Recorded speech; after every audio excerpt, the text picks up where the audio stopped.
Pemirsa, meskipun media sudah beralih ya menyoroti kasus-kasus lain, tapi tentu kita tidak lupa dengan aksi teror bom Sarinah yang terjadi 14 Januari lalu. Terutama para korban ya, yang hari ini juga hadir pada kesempatan acara Cafe Break bersama Kapolda Metro Jaya ini.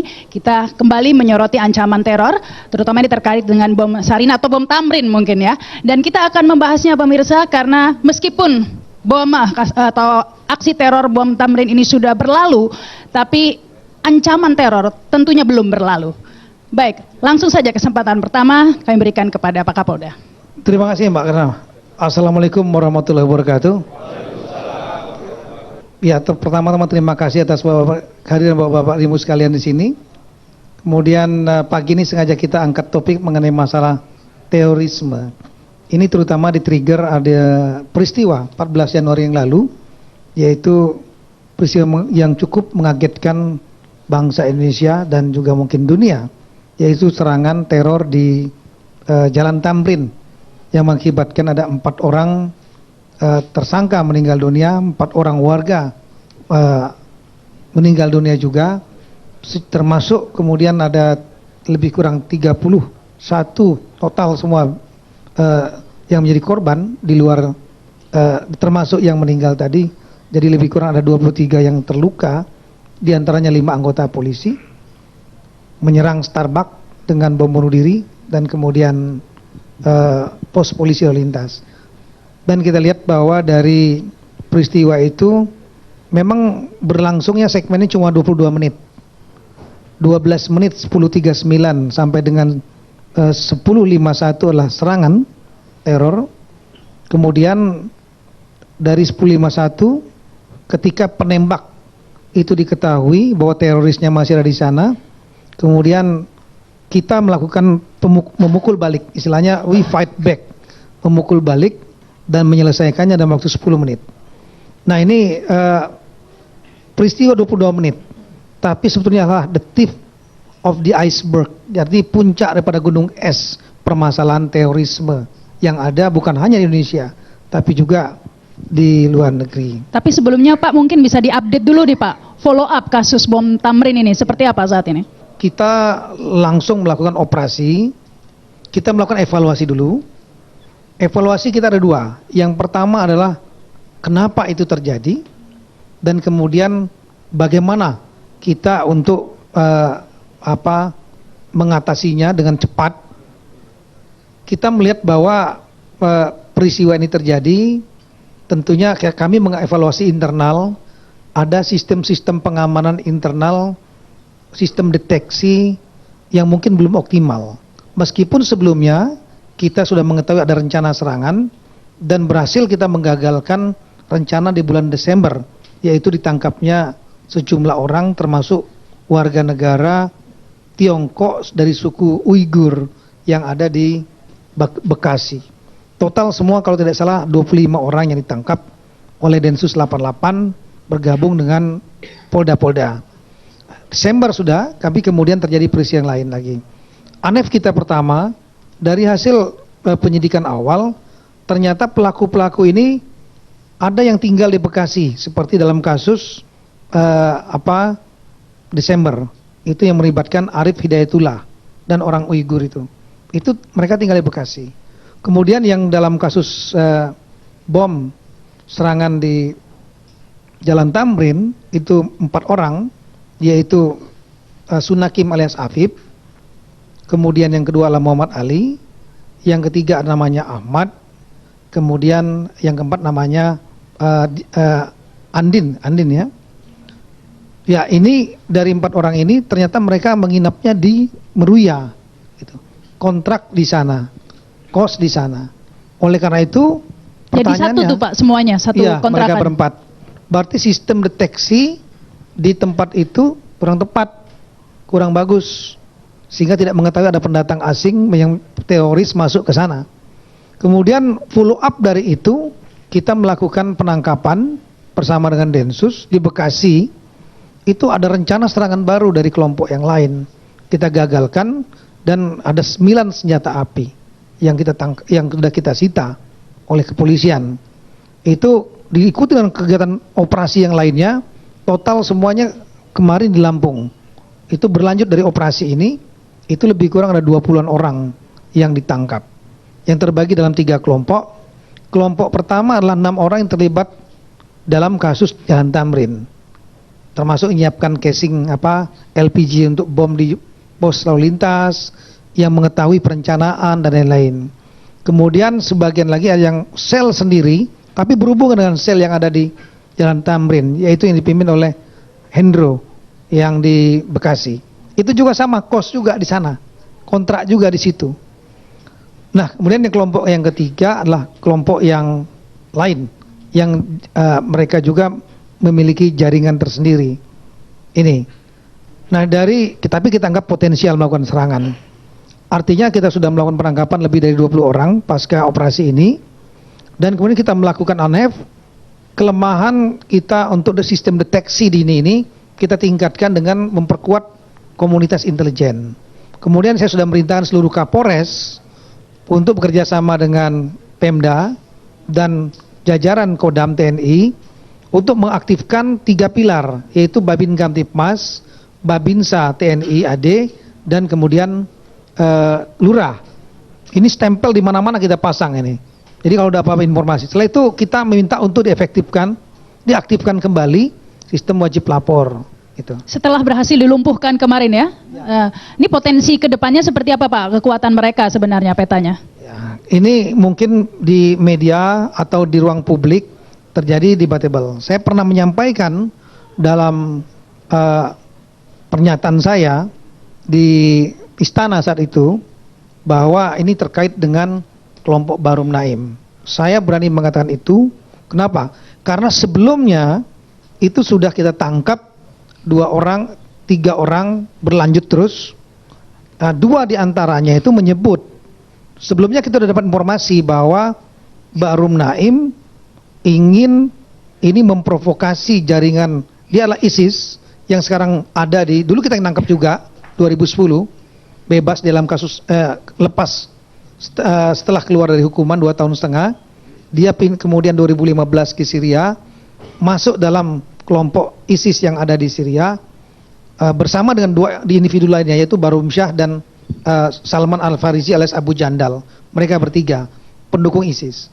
Nah, 3-tiganya ini adalah kelompok pendukung ISIS yang ada di Indonesia awalnya. Apa ini nggak terlalu yakin Pak? Karena biasanya kan kalau dihukum itu misalnya Jessica itu meskipun ada CCTV gitu kan tidak bisa cepat-cepat mengatakan seperti ini, apa tidak terlalu terburu-buru? Kan saya sampaikan tadi ada bukti tadi. Yang jadi informasi intelijen ini mengatakan bahwa Naim akan memprovokasi melakukan serangan. Desember tapi saya mendapatkan betul, saya membaca dengan mata saya, kepala saya sendiri, broadcast dan hubungan komunikasi itu.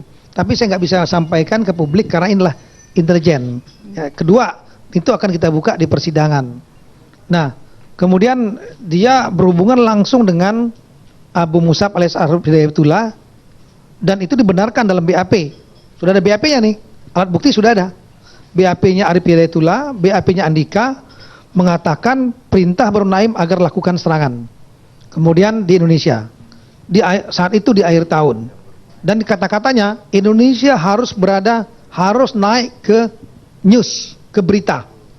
Jadi istilahnya dia Indonesia will be in the news. Karena setelah itu kan ada Paris, ada Turki dan lain-lain sudah naik berita semua. Indonesia belum. Nah, intelijen yang kita terima bahwa ini dia ingin didirikan satu kelompok di Asia Tenggara situ namanya, yang dari kontingen Asia Tenggara namanya Katiba Nusantara oleh Bahrum Syah. Itu kan ada di YouTube ada. Bahrum Syah mengumpulkan orang-orang Melayu yang ada di situ. Kemudian setelah itu Bahrum Naim ini juga memprovokasi kepada sel-sel lainnya. Hasil pengakuan 2 orang ini, Andika dan Arif Hidayatullah, mengatakan bukan kami saja yang diperintah, tapi ada beberapa sel lain yang kami tidak tahu karena menggunakan sistem sel. Nah, kemudian kita melihat bahwa peran daripada Bahrum Naim ini agak panjang mungkin. Itu mirip dengan peranannya pada saat kasus Hambali. Ingat kasus bom Bali, saya tahu bahwa teman-teman sebagian yang mengatakan bahwa ini nggak terkait dengan Bahrum Naim, lebih terkait kepada Aman Abdurrahman struktur. Fine, itu benar. Ini akan terkait dengan semuanya. terkait dengan Aman Abdurrahman iya, terkait dengan Bahru Naim iya, terkait dengan Bahru Syah juga iya. Kenapa? Karena ini network, strukturnya yang ada di Indonesia, pendukung ISIS ini dipimpin Aman Abdurrahman. Dulunya adalah Tauhid wal Jihad. Kemudian 2003 dulu saya yang nangkap dia juga, 2010 saya juga yang nangkap dia juga. 2 kali saya tangkap dia. Sekarang di Nusa Kambangan. Nah, dua Aman Abdurrahman ini mendirikan, dia pendukung keras ISIS, karena ISIS itu aslinya adalah Tauhid wal Jihad in Irak. Didirikan oleh namanya Abu Muhammad Makhdizi, muridnya namanya Abu Musab Zarqawi, itu pembawa doktrin takfiri. Abu Musab Zarqawi ini banyak membuat tulisan-tulisan yang diterjemahkan pada tahun 2003. Saya tangkap Aman Abdurrahman di Cimanggis, bom Cimanggis, hampir 30 buku-buku dari kedua tokoh ini yang diterjemahkannya. Baik. Nah, artinya ada struktur yang ada di Indonesia yang sekarang menjadi namanya Jemaah Ansarud Daulah, JAD, dipimpin Abdurrahman, dan dia memiliki cabang-cabang di beberapa tempat. Kemudian yang kedua, ini memiliki link dengan ISIS yang ada di Syria, pimpinan Abu Bakar Baghdadi. Pertanyaannya, apakah komunikasi langsung antara Aman Abdurrahman dengan Abu Bakar Baghdadi? Saya yakin tidak. Dia memiliki intermediary. Intermediary atau orang penengahnya adalah satu Bahru Naim yang ahli IT, yang kedua adalah Bahru Syah, yang ketiga Abu Jandal. Dari 3 orang ini siapa yang terpenting? Kalau mendapat saya, Bahru Naim. Kenapa? Bahru Syah itu adalah pemimpin Tauhid wal Jihad Mujahidin Indonesia bagian Barat, pengganti Tongji yang pernah kita tangkap juga pasca Aceh. Itu dia hanya bisa menguasai daerah Jabotabek. Kemudian Abu Jandal, Salman Al-Farisi yang dulu menantang di YouTube itu, menantang pemerintah, termasuk Panglima TNI saat itu, dia base-nya di Malang. Di dalam landscape jaringan kita nggak begitu kenal dia. Artinya dia bukan orang terlalu penting dan jaringan tidak luas. Tapi Bahru Naim 2010 kita tangkap, kita tahu dia orang penting dalam jaringan ini. Kenapa? Dia memiliki network bukan hanya di Jabotabek, tapi seluruh Indonesia, Jawa, Sumatera, bahkan menurut keterangan Arif Hidayatullah dan orang Uighur yang namanya Ali, sebetulnya bukan Ali namanya aslinya, sudah kita tahu, dia mengatakan bahwa yang mengatur perjalanan si orang Uighur ini dari Malaysia masuk secara ilegal ke Batam adalah Bahru Naim. Itulah berita acara. Baik. Kita akan membahasnya setelah pesan-pesan berikut ini, pemirsa. Tadi kita sudah mengikuti ya penjelasan Pak Kapolda ya, betapa rumit ini sebenarnya ya sistem atau struktur teroris ini ya. Tapi mungkin bagi masyarakat umum tidak terlalu memahami hal tersebut. Yang mereka tahu kadang-kadang salah satunya ada hadir di sini tiba-tiba saja menjadi korban tanpa tahu apa permasalahan sebenarnya, harus mengalami luka-luka bahkan meninggal dunia. Salah satunya ini ada rekan kita ini ya, Adik Anggun ya. Ya, Anggun tentunya kita berduka cita ya Anggun ya, karena adik Anggun juga salah satu korban meninggal dunia ya Anggun. Iya, betul.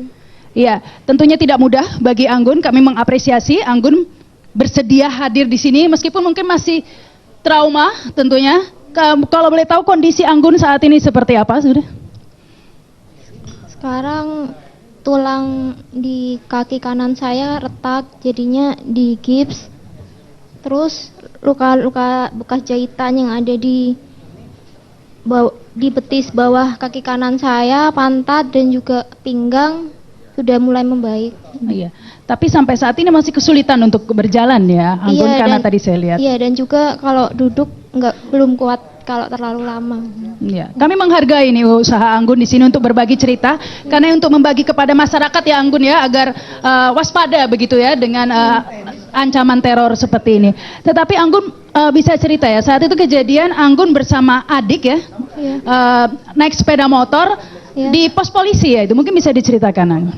Iya, Assalamualaikum warahmatullahi wabarakatuh.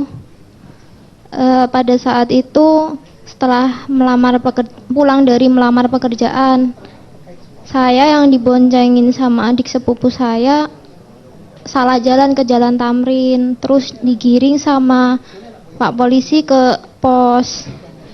Saat itu adik saya sudah berjalan sampai depan pintu, saya mengikuti di belakangnya. Terus ada bom di Starbucks. Terus kita kaget, kita ngelihat ke arah sana. Terus setelah itu saya melihat adik saya juga yang kondisinya masih melihat ke arah bom itu. Saya ketika mau menghampiri dia, tiba-tiba udah terlempar ke belakang. Setelah lempar ke belakang, saya kaget ngelihat celana kanan saya yang udah robek sampai atas dan kaki yang penuh darah. Terus orang-orang yang sekitar polisi udah pada ambruk. Setelah banyak asap, saya panik, ketakutan kalau ada bom lagi. Terus saya sangat panik, terus teriak-teriak minta tolong. Tapi tidak ada yang berani ke sana. Akhirnya saya berusaha menyeberang ke zebra cross, kemudian ditolong sama abang Gojek. Masih Iya. dalam keadaan kesakitan pastinya ya? Iya, tapi saat itu karena saking paniknya jadi tidak merasakan itu. Yang penting Iya. selamat dulu, lari Iya, dulu ya. iya. Sempat melihat adiknya? Tidak, saya bingung waktu itu adik saya di mana, saya juga tidak tahu terlemparnya kemana. Kemudian kapan Anggun menyadari ya bahwa adiknya menjadi korban meninggal? Kira-kira setelah beberapa hari dirawat di rumah sakit. Baru diberitahu begitu ya? Enggak, tidak. Keluarga tidak ada yang memberitahu. Saya mendengar sendiri dari televisi yang ada di rumah sakit. Ya langsung shock. Sangat shock. Tentunya kita semua turut berduka cita ini Anggun ya, karena pada saat itu ingin melamar pekerjaan begitu, Iya. tanpa ditahu salah jalan malah menjadi korban aksi teror. Tapi sekarang aktivitas belum tentunya tidak hanya di rumah saja nih Mas, atau seperti apa? Iya, sekarang sudah mulai bisa memakai tongkat. Sudah bisa duduk, ya. Masih mengikuti setelah itu masih mengikuti berita-berita terorisme di televisi Anggun? Iya, belum kuat jadi Belum tidak mengikuti. Tapi saat ini perasaan Anggun masih marah atau bagaimana ini? sedih. Kita yang tidak tahu apa-apa menjadi korban Iya. keganasan teroris. Sebelumnya tidak pernah menyangka tentunya ya, bahwa sebelumnya Anggun sering memperhatikan tidak berita-berita teroris seperti itu. Sebelumnya iya. Tapi pagi itu suasana di jalanan lancar-lancar aja atau seperti apa? Ada perasaan ada yang ganjil tidak menurut Anggun? Lancar-lancar saja. Tidak ada yang aneh pagi itu? Iya, pas ledakan di Starbucks bahkan saya pikir itu cuman kecelakaan di dapurnya atau gimana. Tidak tahu kalau itu bom. Itu. Saya waktu itu suara bomnya juga tidak kedengaran, tiba-tiba udah terlempar begitu kan. Terus setelah ditolong sama abang Gojek kan saya didudukan. Kemudian saya minta tolong-tolong lagi, terus diantar sama supir taksi ke rumah sakit. Oke, Anggun. Mungkin di berbagai media pemirsa sudah mengikuti ya, bahkan di internet sudah melihat banyak pahlawan-pahlawan begitu ya yang di bom Tamrin ini, baik itu polisi yang secara sigap berhasil melumpuhkan terorisme, tapi ada pahlawan juga yang tanpa senjata sebenarnya, Bang Gojek ini ya. Ada Pak Yunus ya? Ya, Pak Yunus. Nah, waktu itu kebetulan yang menolong Anggun ya Pak Yunus? Iya, betul Mbak. Iya, seperti apa itu Pak Yunus kejadiannya? Ya, pertama awal itu kejadiannya di Starbucks, Mbak. Dia udah kebingungan dia mau kemana larinya. Dia jalan waktu itu dengan kaki sakit itu? Iya, pas kebetulan dia lagi keluar dari pospol, itu dia udah kebingungan. Mau kemana larinya, akhirnya ada yang bilang, Pak, jangan ke sono. Kalau orang udah niat bantu, kita bantu Mbak. Akhirnya nggak lama kita bantu, saya taruh di Gedung Jaya, saya lari lagi, saya ke pospol bantuin yang polisi yang kena di bom. Ada juga, jadi ada 2 orang ini oleh Ya, Pak saya Yunus. bantu. Padahal Pak Yunus tadinya sudah di pinggir begitu ya? Enggak, ya posisinya udah saya bantuin ditarik ke Gedung Jaya. Saya lari lagi, saya ingat, oh ya ada satu lagi, yang Pak Polisi. Akhirnya saya bantuin lagi, saya angkat ke mobil patwal, Saya suruh jalan mobil patwal, Pak, jalan buruan, tolong bantu Bapak, dia jalan mobil patwal. Waktu itu nggak takut kena bom lagi nih Pak? Oh tidak, Pak. Eh, kok nggak takut kenapa? Waktu itu tahu nggak sih itu teror? Ngerti nggak itu teror waktu itu? Saya pikir itu apa ya? Biasanya ban, Pak. Saya kan biasanya kan situ ban meletus apa. Kok tiba-tiba di Starbucks ada bom gitu, kok keluar asap gitu. Akhirnya saya maju ke lampu merah gitu. Tapi kalau melihat Anggun yang luka-luka itu langsung mengira teroris atau bagaimana? Saya posisi nggak tahu nih, Mbak. Ya kan akhirnya saya bilang, Mbak, jangan nangis. Jangan ini, saya bilang, semangat, saya gituin. Saya gituin terus. Ya, udah. Ya. Jadi saya bawa ke Gedung Jaya, saya lari lagi ke Pospol. Nah, ke pos polisi itu menolong satu orang polisi lagi, kondisinya seperti apa? Kondisinya ininya, Pak, pahanya itu saya yang bopong ke mobil patwal. Akhirnya saya. Oh, yang fotonya beredar itu ya Pak ya? Iya betul. Yang itu. Baik, kita akan lanjutkan lagi pemirsa. Kami masih akan kembali setelah pesan-pesan berikut ini. Pemirsa, ketika terjadi bom Tamrin baru beberapa saat sudah beredar itu foto-fotonya ya di broadcast begitu. Salah satu foto yang mungkin Anda terima adalah ada foto seorang polisi yang ditembak dari jarak dekat begitu oleh teroris begitu. Dan hari ini hadir, alhamdulillah dalam keadaan seperti apa nih? Sehat tentunya Pak bisa hadir di sini. Alhamdulillah bisa sehat kembali, Mbak. Iya, ini Aibtu Budiono ya. Budiono. Iya. Siap. Itu Bapak benar-benar ditembak dari jarak dekat, kok bisa berdekatan dengan teroris seperti itu? Ceritanya seperti apa nih Pak? Sebetulnya dari pertama saya dinas, saya dari Balai Kota DKI, itu untuk antisipasi demo. Demo apa waktu itu?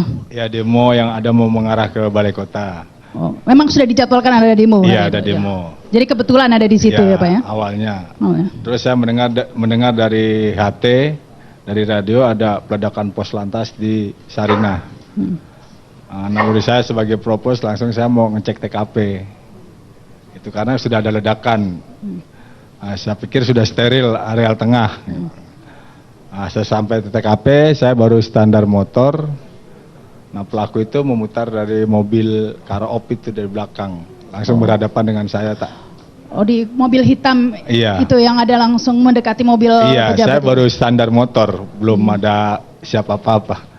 Iya. Nggak tahu itu juga pelakunya langsung nembak saya tanpa ekspresi.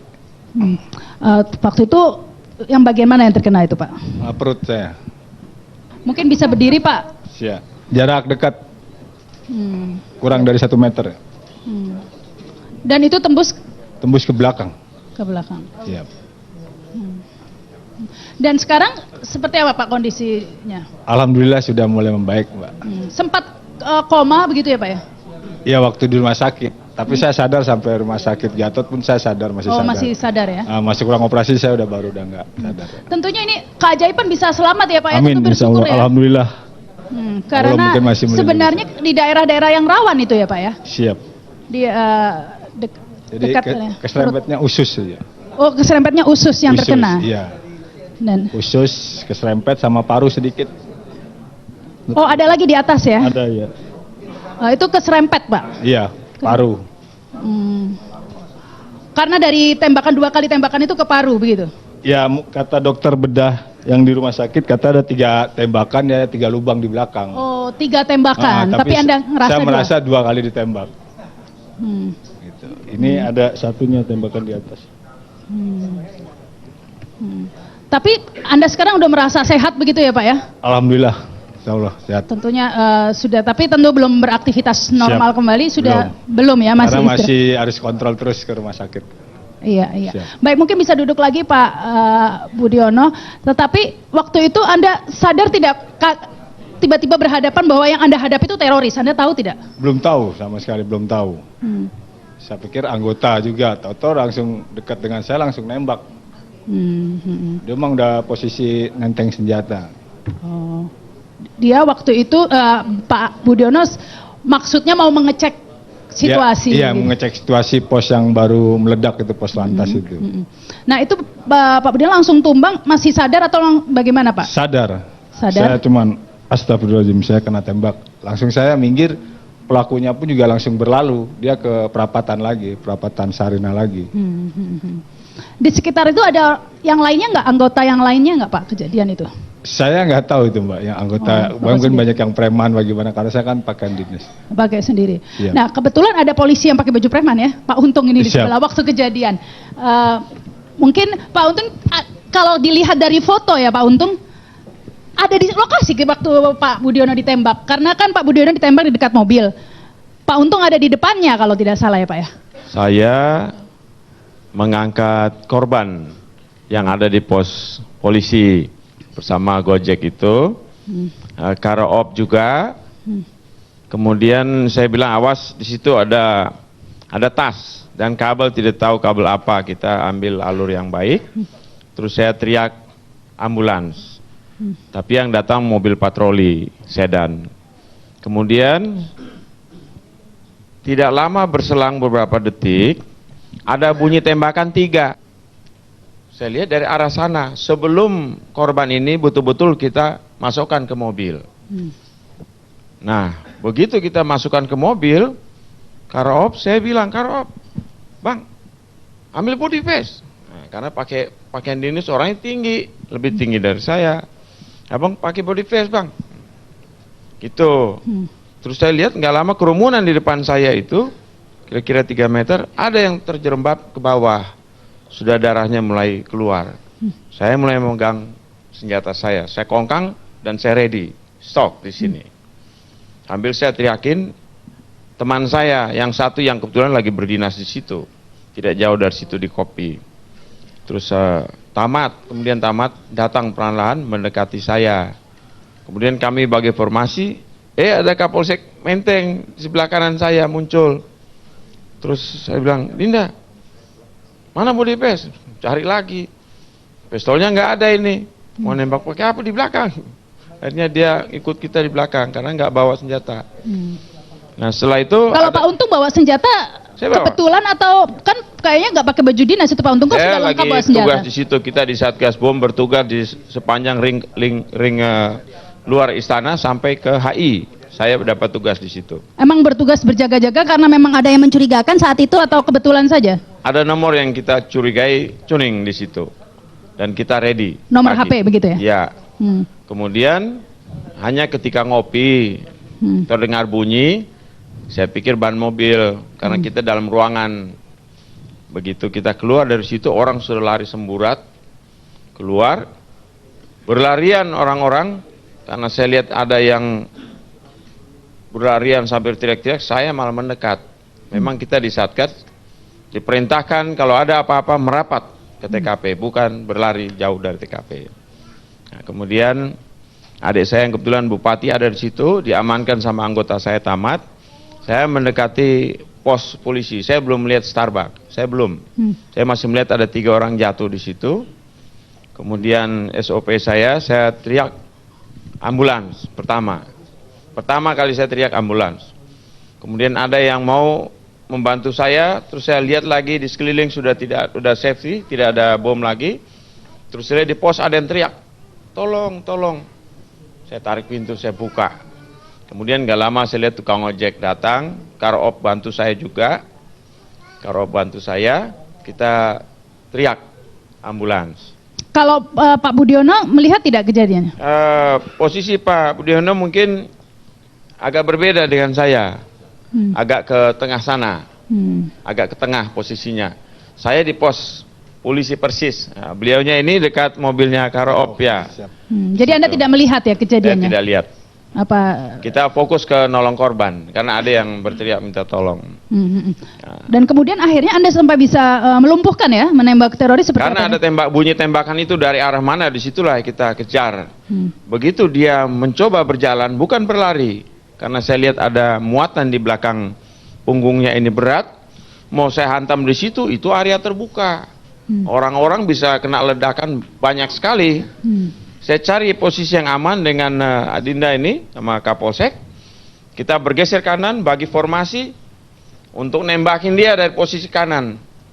Nah, di samping dia membuang bom ke mobil, saya sudah perintahkan anggota saya si tamat, posisimu ambil kaki, saya ambil kanan, kiri kanan tangannya.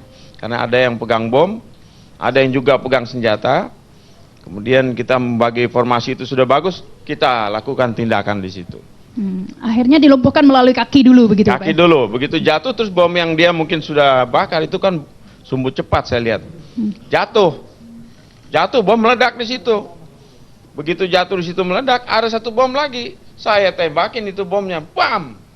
Terus saya lihat asap naik. Ya sempat memang kita waktu dia sebelum nyalak kita egos, menghindar. Namun gak lama saya hitungan per detik mundur, tidak ada gerakan, saya masuk, saya habisin dia karena dia kurang ajar sekali nembak-nembakin kita. Tapi bom yang di ransel nggak meledak? Gimana? Bom yang di ransel tidak meledak, Pak? Tidak, itu yang saya khawatirkan karena itu lebih besar. Saya nama untung tapi bisa sial di situ.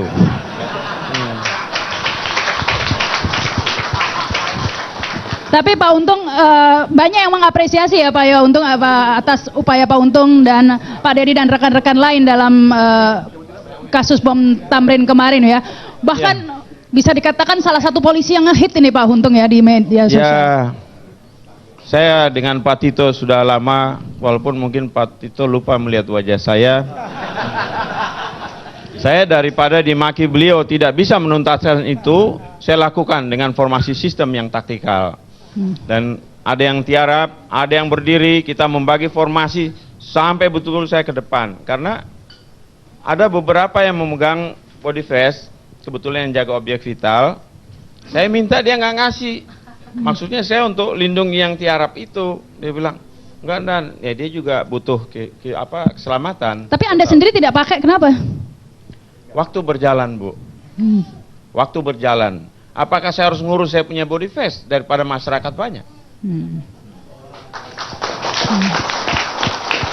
Kita punya prinsip di Satgas, lebih baik kita mati demi 1000 orang daripada 1000 orang mati demi kita. Memalukan. Tapi yang menarik, tadi Anda mengatakan memang sudah ada yang mencurigakan pagi itu, karena ada lacakan handphone, nomor handphone yang mencurigakan, seperti itu ya Pak ya? Itu tidak bisa saya buka di meja sini, Bu.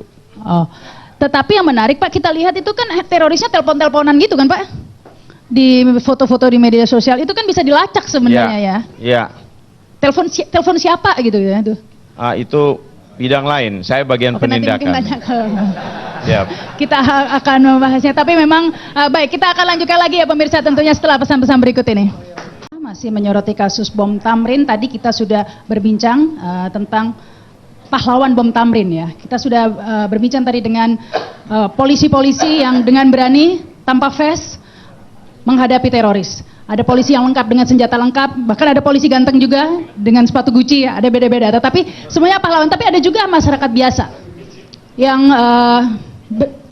bisa dikatakan pahlawan juga. Tukang gojeng Pak Yunus tadi salah satu contohnya. Dan sebelum kita lanjutkan, saya beri kesempatan dulu kepada Pak Kapolda. Ya Mbak Rama, jadi kalau kita melihat dari peristiwa bom Tamrin itu, yang tadi saya sampaikan 22 menit peristiwanya, 10.39 sampai 11.01 itu teroris berhasil dilumpuhkan. Itu 12 menit pertama mereka yang mengambil inisiatif. Mereka mengambil inisiatif menyerang, kemudian baik dengan bom maupun dengan tembakan. Sisanya 10 menit adalah inisiatif kemudian diambil alih oleh petugas yang ada di sana, mulai Pak Karoop, Pak Untung, Pak Kapolsek dan lain-lain, dan kemudian mereka melumpuhkan mereka. Nah, dalam 12 menit pertama itu, dalam terjadi situasi kekacauan informasi. Itu yang disebut, saya pernah sampaikan, namanya fog of war. Fog itu adalah kabut, war itu adalah perang, kabut perang.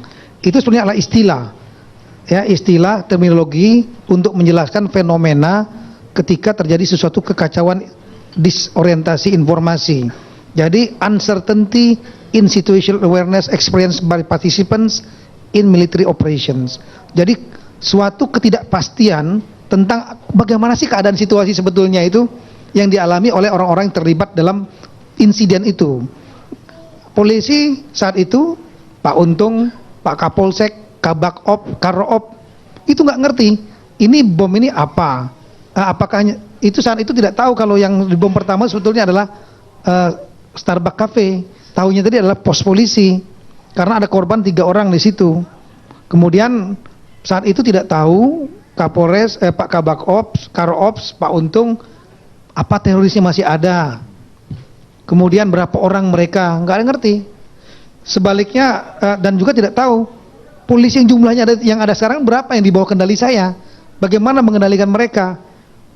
Pak Aibtu Budiono datang, nggak ngerti beliau, ini ada apa, pokoknya ada ledakan, teroris mungkin, siapa pelakunya, berapa polisi sudah ada, nggak tahu. Itu juga Pak Untung nggak tahu. Pak Untung dengan Pak Karoop itu dalam jarak yang sangat dekat kepada Sunakim alias Afif yang menembak-nembak itu. Tapi Sunakim alias Afif itu juga mungkin nggak tahu dia sebetulnya ada seorang AKBP dan seorang kombes yang ada di situ yang ditembak. Itu rata-rata kalau dia tahu ada Karoop itu ada di situ, mungkin yang ditembak kombesnya gitu, atau Pak Untung AKBP-nya gitu kan. Mungkin gara-gara namanya Untung, Pak. Ya, saat itu Untung. Ya. Nah, sehingga terjadi namanya fog of war, nggak tahu.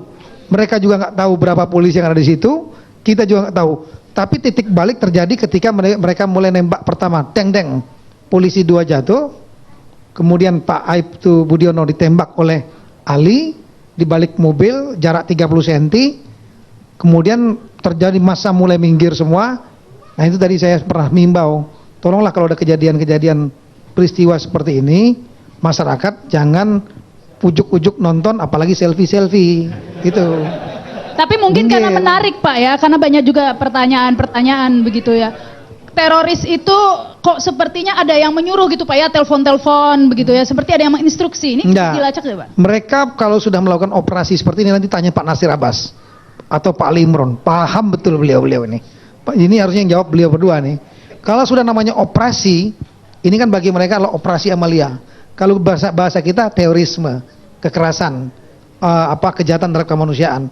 Itu bagi beliau berdua ini mereka ahli-ahlinya. Kalau sudah masuk begitu, komunikasi hanya antar mereka saja, ya, antar orang-orang lapangan. Tapi saja. bagi polisi mudah kan, Pak, ya, menyadap itu, Pak? Kita ada beberapa menyadap, ya, beberapa dulu-dulu kita banyak berhasil menyadap. Tapi kemudian semenjak ada beberapa instansi membuka rahasia cara menyadap, jadikan barang bukti di tempat penyadapan, akhirnya semua orang tahu. Dulu jujur aja, sebelum itu banyak dibuka di pengadilan jadi alat bukti, wah itu kami sangat diuntungkan. Saya pernah datang operasi di Poso, waktu ada pemegalan kepala anak 2005, wah ini hati-hati, Densus datang, komandannya namanya Pak Tito yang gitu, hati-hati katanya pinter nyadap mereka. Jadi kalau nanti lain kali kalau kita ngomong, jangan bicara, kita SMS saja gitu. Ya, padahal nggak tahu di SMS lebih gampang lagi kan. Nah kemudian ada lagi bilang, hati-hati Densus datang, mereka kalau nyadap kita harus pelan-pelan saja suaranya ya. Sekarang banyak ketawa karena sekarang sudah tahu. Dulu juga begitu, sebelum tahun 2005 diungkap banyak di persidangan-persidangan itu, orang nggak ngerti bener nggak nih bisa disadap, nggak ada kabelnya. Tapi sekarang semenjak dibuka habis di beberapa di persidangan, ya semua orang tahu. Dan teroris pun juga tahu. Tapi polisi tahu tidak siapa yang ditelepon oleh teroris yang telepon? Ya antar mereka sendiri.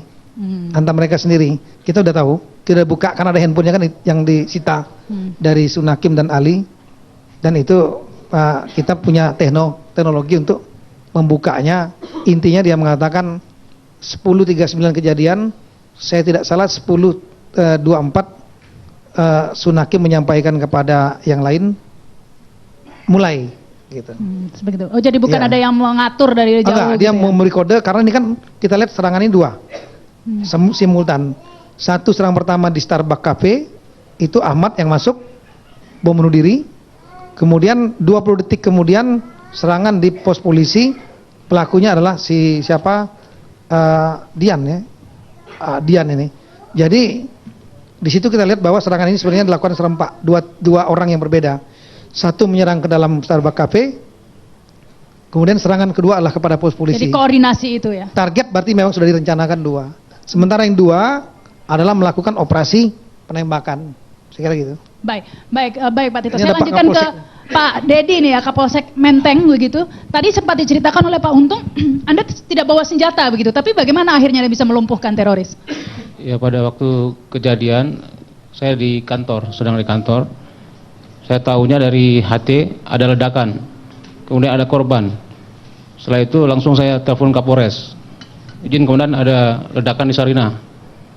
Kemudian saya pakai jalur bawah, saya suruh anggota semua merapat ke Sarinah. Kemudian saya langsung nyari kunci motor, tapi kuncinya nggak ketemu, hilang gitu. Kemudian naik mobil dinas. Di situ di jalan itu kita hidupkan rotator sambil emergensi. Jadi lampu merah kita terobos sampai di sana mungkin 5 menit. Saya turun di JPO Sarinah. Itu saya turun, saya lihat pos lalu lintas itu udah baru terjadi ledakan. Ada yang mayat sudah di situ. Saya lihat ke depan ada Karoop, Pak Untung, ada Tamat, ada drivernya Karoop, lagi di bawah pohon depan Sarinah. Saya merapat, mendekat. Gak lama saya mendekat, kita sambil perhatikan ke depan ada yang pakai topi itu mau persiapan tasnya mau melempar bom ke arah mobil. Dari awal Anda sudah tahu atau masih kayak kabut itu? Sudah tahu ada teroris atau sudah? Ya nggak tahu kita. Kalau tahu saya bawa senjata, saya nggak bawa senjata. Oh, Jadi waktu kita di bawah pohon, saya lihat ada yang mau meledakkan ke arah mobil. Kemudian tiba-tiba Pak Karoop sama Pak Untung ini menyeberang jalan dari depan Sarinah ke bawah pohon di samping Starbucks. Dari situ langsung mereka menembak. Saya melihat, langsung saya minta bantuan dari HT Pusat 00, mohon bantuan senjata panjang atau brimob. Saya bilang karena ini Menteng 1 sama Metro 4 sedang kontak tembak. Nah, sambil saya lihat ke kiri ke kanan, ada anggota nggak? Rupanya ada anggota saya di bawah pot bunga lagi sembunyi, pegang senjata. Saya panggil, sini pinjam senjatanya. Jadi saya ambil senjatanya, terus saya lewati Karoop, saya lewati Tamat, saya paling depan. Maju, sembunyi sambil merunduk ke samping Starbucks itu. Nah, itu udah ledakan pertama. Pas kita mau menembak gitu, untung di belakang saya. Nah, terus waktu ada ledakan, Tamat bilang mundur, ada ledakan. Rupanya ledakannya nggak begitu besar. Nah, kemudian Pak Untung maju duluan. Langsung tembak. Pak Untung tembak, kemudian ganti saya yang nembak. Nah, setelah itu kami mundur lagi. Karena dia bilang bom belum aman. Jadi kita mundur lagi setelah itu. Nah, kemudian kira-kira beberapa 1 menit lihat ini nggak ada gerakan, kita maju lagi. Kita lihat sudah mayatnya sudah tergeletak gitu. Siap. Jadi Anda dengan Pak Untung yang melumpuhkan, yang bawa ransel bom tadi itu yang meledak itu ya? Ya. Anda tembak bagian kaki, Pak Dedi yang melakukan itu? Bukan, itu Tamat. Saya nembak bagian dada. Dada, baik. Baik, kita akan lanjutkan lagi ya. Kita harus break dulu pemirsa, kami segera kembali. Tadi kita sudah mendengarkan dari Pak Untung, Pak Dedi juga Pak Budiono ya, bagaimana suasana menegangkan 14 Januari lalu di Tamrin. Ini kita juga akan mendengar dari Permana, ini juga salah satu korban ya, Permana. Saat itu berada di mana, Permana? Sebelumnya saya perkenalkan diri, nama saya Permana. Kita dari galeri provider yang ada di Gedung Sarinah. Kita ada pengen komplain ke sana. Saya berdua dengan abang saya, Agus Kurnia. Kita keluar dari Gedung Sarinah itu langsung nyebrang. Soalnya saya posisinya itu udah ngeliat di lampu merah, pejalan kaki udah hijau lampunya. Jadi bandelnya kita nyebrang bukan di zebra cross, tapi kita nyebrangnya itu dekat Gedung Sarinah. Nah, kita jalan lurus lewat separator busway. Nggak lama di situ kita ngelihat Starbucks meledak. Dikira abang saya, dia bilang, oh itu Starbucks kebakaran gitu. Soalnya kan dia karena orang resto, mungkin dipikirnya dia itu gas gitu yang meledak. Tapi entah di pikiran saya kalau itu tuh bom. Saya nggak tahu ada pemikiran kalau itu bom. Nggak lama kita jalan, di samping kita pos polisi, kita pengen menuju ke arah kebun kacang. Di situ ada polisi lagi nge-HT, saya dengar dia ngomong Starbucks meledak, entah dia ngomong Starbucks meledak, entah dia ngomong Starbucks ada bom gitu. Di situ langsung meledak. Tahu ada bom gitu. Dan di situ ya ternyata di situ bom gitu loh. Pikiran saya mungkin ini ada bom lagi, bakal ada bom lagi. Saya udah kena gitu ya, saya udah kena dan saya lari ke arah kebun kacang dan saya ngelihat abang saya lari ke arah KFC, ke arah gedung Sarinah. Saya nggak punya pikiran apa-apa di situ, pokoknya saya harus nyelamatin diri. Mungkin abang saya udah ngelihat di bagian pundak saya itu udah berkucuran darah, cuma saya nggak ngerasain sakitnya. Saya nggak tahu juga itu darah saya atau darah orang yang di samping saya yang bertiga geletak gitu. Yang saya tahu pokoknya saya rasanya tuh pegel di bagian pundak kiri. Saya lari ke arah kebun kacang. Di situ saya minta tolong sama orang, minta tolong. Ternyata mereka malah ngerekam saya. Mereka malah foto-foto saya. Saya minta tolong soalnya abang saya kan pergi ke arah berbeda dengan saya. Terus ada ibu-ibu pedagang kaki lima yang di depan hotel Holiday Inn. Saya didudukin di situ, saya dikasih air minum. Dan saya ngelihat kaki saya itu banyak daging yang nempel. Saya nggak tahu itu daging siapa, saya nggak tahu itu darah siapa, nanah siapa, saya nggak tahu. Tiba-tiba abang saya lewat, saya teriak-teriak, dia langsung jemput saya, dia langsung bilang, ayo dek kita pulang, kita pulang. Pengen pulang kemana? Sakit, soalnya ini saya ngerasain sakit. Saya akhirnya disuruh duduk lagi sama ibu-ibu itu, udah duduk lagi aja, duduk lagi. Nggak lama ada ibu-ibu yang kenal sama kita, dan kita dibawa ke puskesmas yang ada di Kebun Kacang 6. Saya mikir, ini pasti lama nih, kalau di puskesmas pasti lama, pasti harus tunggu antrian. Soalnya saya ngerasa udah pusing, saya ngerasa entah pengen pingsan, soalnya mata saya udah hitam, penglihatan saya, mata saya udah penglihatannya hitam. Dan ternyata di puskesmas itu saya nggak harus menunggu, langsung ditindak.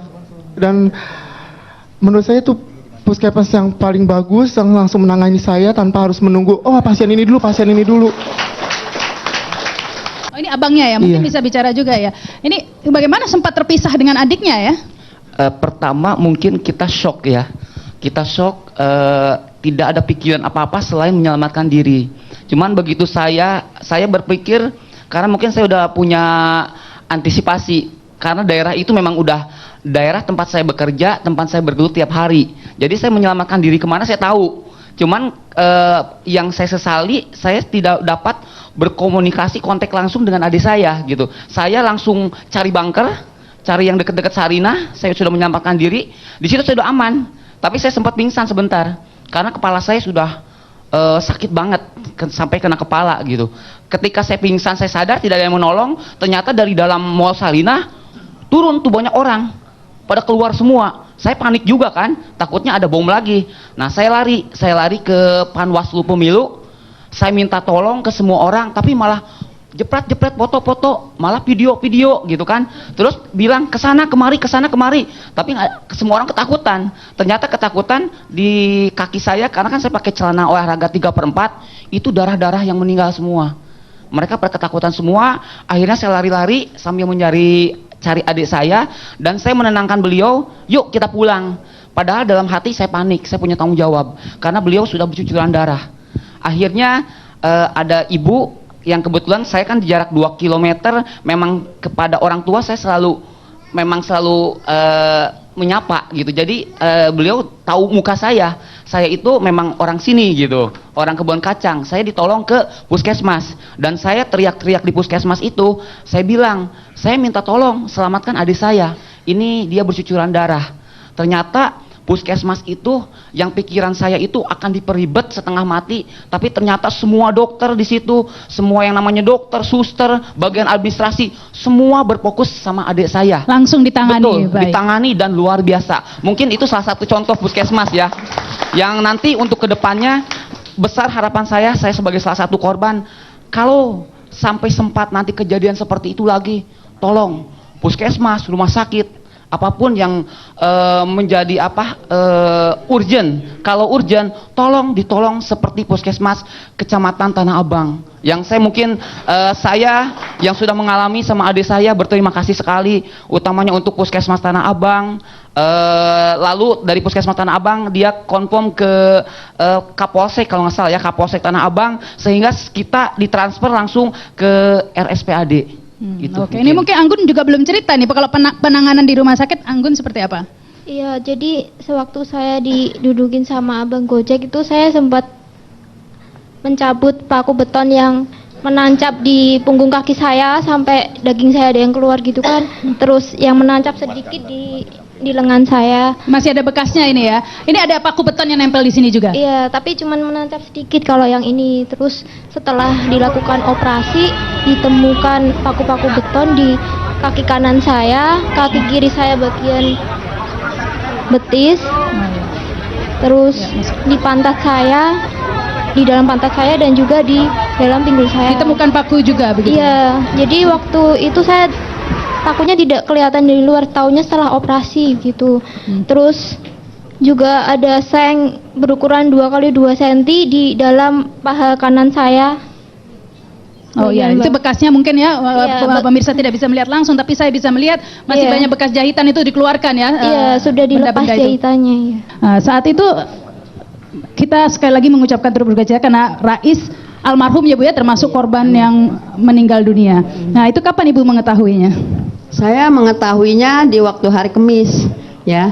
Saya lagi pergi maulid sama tetangga semua pada kosong dah tuh di rumah. Enak-enak aja saya pergi maulid, tetangga pergi maulid punya anak kecil pulang. Udah pulang terus dia lihat TV. Udah lihat TV katanya di Sarina kok pada tembak-tembakan. Nah udah, ini anak saya emang 2 kerjanya di Bangkok Bank. 2. 1 Rais Karna, kedua Rahmat. Abangnya Rais Karna, adiknya Rahmat. 1 kerjaan, cuman lain bos gitu. Nah saya pulang dari maulid tuh. Dapat kabar dari tetangga saya, namanya Ibu Sakinah. Bu Neneng, ada telepon anaknya si Rahmat. 3 kali nelepon, Bu Neneng tolong diaktifin dong HP-nya. Saya emang nggak bisa mencet HP, HP-nya ada di adiknya si Rais Karna ini, Epa. Sedangkan dia lagi sekolah. Satu lagi ada HP empoknya di dalam lemari karena dia lagi ngomong cucu anaknya dari Rais Karna ini 2. Ini istri Rais ya, dan putranya ya. Oh lucu, putranya usia berapa ya Bu? 3 tahun ya? 3 tahun, ini 5 tahun. Agustus. Jadi meninggalkan 2 putra. 2 putra, 1 putri, 1 lagi putra. Oh, iya. Nah saya pulang dari maulid dengar kabar begitu, ada telepon katanya suruh aktifin. Nah saya nggak punya HP, ada HP anak saya di bawah sekolah, ada 1 lagi dia taruh di rumah, saya kagak bisa mencet. Nah udah gitu saya ada apa sih Bu Kina, ini Rahmat penting banget sama mama. Nah udah saya bilang kata Bu Kina coba dah Bu Neneng mana teleponnya sini saya aktifin. Nah udah diaktifin saya telepon kagak nyambung. Nah nggak lama dia si adiknya Rais Kana telepon lagi, mama redoin ya, ikhlasin, yang sabar ya Allah, kata ini Rais udah di ruang operasi katanya, ya ruang ICU, ya Allah Rahmat, kenapa jadi begini, kenapa sih Mat, ya Allah saya nggak kesana dah. Terus tiba-tiba anak saya yang bernama Epa pulang sekolah, saya ngomelin, ya Epa kok HP kagak diaktifin, Bang Mamat sedang nelpon 3 kali. Udah, terus dia kan Mama Epa lagi sekolah nggak bisa aktif dong bawa HP-nya. Ya udah dia nangis, saya nangis. Udah sore istrinya pulang, tuk pulang sampai warung nggak dibilangin, cuman nggak jelas. Nah adiknya nih nyusul istrinya si Rais Karna, dibilangin langsung di situ pingsan istrinya. Ya Allah, saya bilang terjadi begini, masa Allah, ya Allah, kenapa ini? Saya bilang luar biasa saya. Bukannya lagi, aduh ilah, saya nggak bisa ngomong dah. Bukannya lagi terpukul sebagai dia Rais Karna sama Rahmat itu tulang punggung saya. Baik, kita akan lanjutkan lagi ya Bu ya. Pemirsa, kami akan segera kembali setelah pesan-pesan berikut ini.